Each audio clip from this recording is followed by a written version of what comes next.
ககன் வீட்ல இல்லன்னு நெனச்சுட்டு கிருஷ்ணபிரசாத் சாரதாவ பார்க்கறக்கு வராரு. சாரதா எவ்வளவோ ஃபோன்ல சொன்னாங்க. அப்பயும் கேட்காம வராரு. ககன் வந்தத பார்த்ததும் ஃப்ரிட்ஜுக்கு பின்னாடி ஒளிஞ்சுக்கிறாரு. மாட்டிக்கிற மாரி ஒரு சூழ்நிலை வருது. அதிர்ஷ்டவசமா ககனுக்கு ஒரு கால் வந்து கிளம்பி போறாரு. போகும்போது தான் சொல்றாரு, "என் கார செர்ரி எட்டு போயிருக்கான். அதனால தான் நான் கேப்ல போப்போறேன்னு." அப்பதான் அவருக்கு புரியுது கிருஷ்ணாவுக்கு. ஸோ ககன் கார் இல்லனால ககன் இல்லன்னு நெனச்சுட்டு நம்ம பாட்டு தப்பா வந்துட்டோம் அப்படின்னு. அப்புறம் ககன் ஆஃபீஸ்க்கு போனதும் பூமி வர்றாங்க. அவங்க வந்து அங்க ஜாப்க்கு அப்ளை பண்ணியிருக்காங்க. ககனுக்கு பிஏவா. ககன் கேட்குறாரு, "ஏன் சரத்சந்திரா வீட்ல இருக்கும்போது ஏன் என்கிட்ட வேலை பார்க்கணும்னு நீ யோசிக்கிற?" அப்படின்னு. அதுக்கு வந்து பூமி சொல்றாங்க, "உங்க வீட்ல இருக்கும்போதாவது பூர்ணிக்கு பரதநாட்டியம் சொல்லிக் குடுத்தேன். இப்போ அங்க அந்த வேலையும் செய்யாம நான் சும்மா தான் இருக்கேன். வேலையே செய்யாம இருந்தேன்னா, அதுவே சோம்பேறி ஆயிடுவேன். அதனால தான் நீங்க எனக்கு இந்த வேலைய கண்டிப்பா குடுக்கணும். குடுத்து தான் ஆகணும்." அப்படின்னு டிமாண்ட் பண்றாங்க. கோவம் ஆன ககன் வந்து பூமிய வெளில போ சொல்றாரு.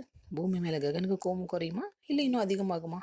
அடுத்த எபிசோட்ல தான் தெரியும். சீரியல் அப்டேட்ஸ் தெரிஞ்சுக்கிறதுக்கு எங்க சேனல சப்ஸ்கிரைப் பண்ணுங்க. மீண்டும் அடுத்த அப்டேட்டில் சந்திப்போம்.